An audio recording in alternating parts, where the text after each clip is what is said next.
రేవంత్ సర్కార్ తీరుపై నిరుద్యోగులు బగ్గుమంటున్నారు. 2 లక్షల ఉద్యోగాలు భర్తీ, జాబ్ క్యాలెండర్ విడుదల చేయాలని డిమాండ్ చేస్తూ నిరుద్యోగ జేఏసీ నాయకులు కవాతు ర్యాలీకి పిలుపునిచ్చారు. అశోక్ నగర్లో ఈ నెల 21న జరిగే నిరుద్యోగ కవాతు ర్యాలీ పోస్టర్ను ఆవిష్కరించారు. ఉద్యోగాలు నోటిఫికేషన్ల సాధన కోసం నిరుద్యోగ కవాతు చేపట్టినట్లు స్పష్టం చేశారు. ఇక చిక్కడపల్లి సెంట్రల్ లైబ్రరీ నుంచి ట్యాంక్ బండ్ అంబేద్కర్ విగ్రహం వరకు కవాతు ర్యాలీ నిర్వహించనున్నట్లు చెబుతున్న జేఏసీ నేతలతో మా ప్రతినిధి అరవింద్ ఫేస్ టు ఫేస్.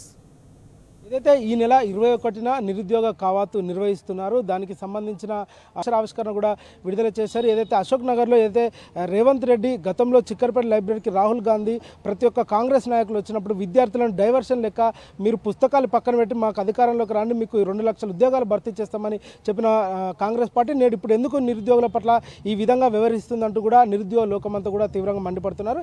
మనతోని జేఏసీ రవికుమార్ వారిని అడిగి తెలుసుకుందాం. సార్ చెప్పండి, సార్ ప్రధానమైన రీజన్ ఏంటి? గోడ పత్రిక ఆవిష్కరణ కార్యక్రమం ఏంటి? అసలు ప్రభుత్వం వచ్చి దాదాపు 2 సంవత్సరాలు అయిపోతా ఉన్నా 2 లక్షల ఉద్యోగాలు ఇస్తామని జూటా మాటలు చెప్తూ కేవలం 11,000 ఇస్తూ 1,90,000 ఉద్యోగులు మాకు బాకీ ఉన్నారు, ఇంకా మా బాకీ తీర్చండి అని చెప్పేసి అనేక వివిధ రూపాల్లో మేము నిరసన తెలియజేస్తూ ఉంటే ప్రభుత్వానికి నిమ్మకు నీరెత్తినట్లా ఉంది. ఈ నెల 21వ తారీఖు రోజు ఉదయం 11 గంటలకు నిరుద్యోగ కవాతు అనే ప్రోగ్రాం యావత్ తెలంగాణ నిరుద్యోగుల పక్షాన తీసుకున్నాం. ఇప్పటికైనా కళ్ళు తెరిచి యావత్ తెలంగాణ సమాజంలో ఉన్నటువంటి 35 లక్షల మంది నిరుద్యోగులకు న్యాయం చేయాలి. న్యాయం చేస్తూ 35 లక్షల ఉద్యోగాలు మేము ఇవ్వమని అడుగుతలేము, మాకు హామీ ఇచ్చిన 2 లక్షల ఉద్యోగాలు మాత్రమే మేము అడుగుతూ ఉన్నాం.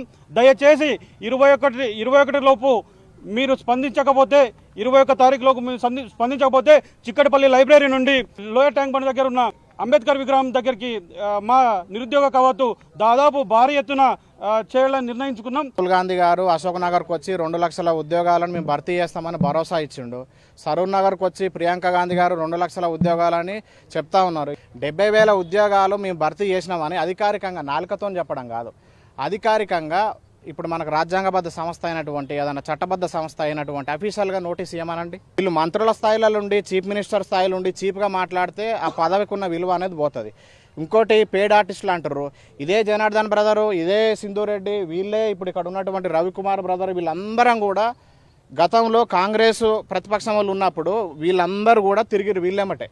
మరి అప్పుడు వాళ్ళెందుకు వాళ్ళని ప్రశ్నించలేదు, మీరు చదువుకునేటోళ్ళు కాదు అని. ఇంకోటి కూడా ముఖ్యమంత్రి గారు అక్కడ ఉన్న వాళ్ళంతా రౌడీలు లేకపోతే చదువు లేని వాళ్ళు మీరు చెప్పినట్టు పేడ్ ఆర్టిస్టులు అంటే గ్రూప్ అని క్వాలిఫై ఎట్లయితారు? మరి 2 లక్షలు ఉద్యోగాలు లేదన్నప్పుడు మరి ఎందుకు ఏ ఉద్దేశంతో చెప్పారు? సిగ్గుండాలి కదా. మీకు ఏ నెంబర్ ఉందో తెలియదు, ఒకడు 60,000 అంటాడు, 70,000 అంటాడు, 1,00,000 అంటాడు.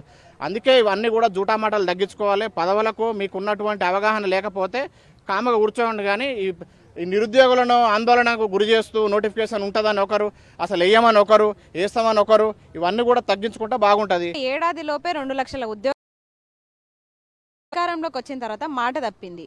ఇయర్ క్యాలెండర్లో పండగలు ఉన్నట్టు ఈ జాబ్ క్యాలెండర్లో జాబులు ఎందుకు ఉండవు, ఎందుకు ఇవ్వట్లేదు మీరు నోటిఫికేషన్లు అని అడిగితే ఫిబ్రవరిలో 30,000 ఉద్యోగాలు ఇస్తాము, జనవరిలో ఇస్తాము, న్యూ ఇయర్కి ఇస్తాము, 31స్ట్కి ఇస్తాము, ఉగాదికి ఇస్తాము, సంక్రాంతికి ఇస్తాము, ఈ దసరాకి ఇస్తాము అని చెప్పేసి పండగల పేర్లు చెప్పుకుంటా వీళ్ళు కాలం గడుపుతున్నారు. ఇట్టి పరిస్థితిలో మాకు ఈ నెలలో మాకు నోటిఫికేషన్లు రావాలి. మేము చాలా సంవత్సరాలు ఓపిక పట్టినాము, 1 సంవత్సరం కాదు 2 సంవత్సరాలు ఓపిక పట్టినాము, అయినా సరే నోటిఫికేషన్లు రాలేదు. అందులో భాగంగానే నిరుద్యోగుల కవాతు నిర్వహించబడుతుంది. కాబట్టి ప్రతి నిరుద్యోగి కూడా మీ జాబ్ కోసం మీరే బయటికి రండి, అందరు వచ్చి మీ ఉద్యోగాల కోసం మీరు పోరాడండి. అశోక్ నగర్ చౌరస్తాలో నిరుద్యోగులు కూడా అనేక సార్లు కూడా నిరుద్యోగ నోటిఫికేషన్ విడుదల చేయాలని కూడా అనేక సార్లు కూడా ధర్నా చేపట్టారు. కానీ రాష్ట్ర ప్రభుత్వం పైన ఇంత చలనం లేకుండా పోయింది. మరో విధంగా చూసుకుంటే 2026 జనవరి 21 తారీఖున నిరుద్యోగ కవాతు నిర్వహిస్తామంటూ కూడా పోస్టర్ ఆవిష్కరణ చేశారు. దీనికి సంబంధించి కూడా ఆ ప్రభుత్వ అధికారులను కానీ అటు ఉన్నత అధికారులను కానీ పర్మిషన్ కూడా తీసుకుంటాము. ఈయని పక్షంలో కూడా మేము తప్పకుండా 21 తారీఖు రోజున రాష్ట్ర వ్యాప్తంగా అటు హైదరాబాద్లో కూడా ధర్నా చేస్తామంటూ కూడా వాళ్ళు నిరుద్యోగ జేఏసీ కూడా తెలియజేశారు. రాష్ట్ర ప్రభుత్వానికి సోయుంటే బుద్ధుంటే తక్షణమే 60,000 ఉద్యోగాలు భర్తీ చేయాలంటూ కూడా వాళ్ళు డిమాండ్ చేస్తున్నారు. వీడియో జర్నలిస్ట్ లక్ష్మణ్తో అరవింద్, టీ న్యూస్, హైదరాబాద్.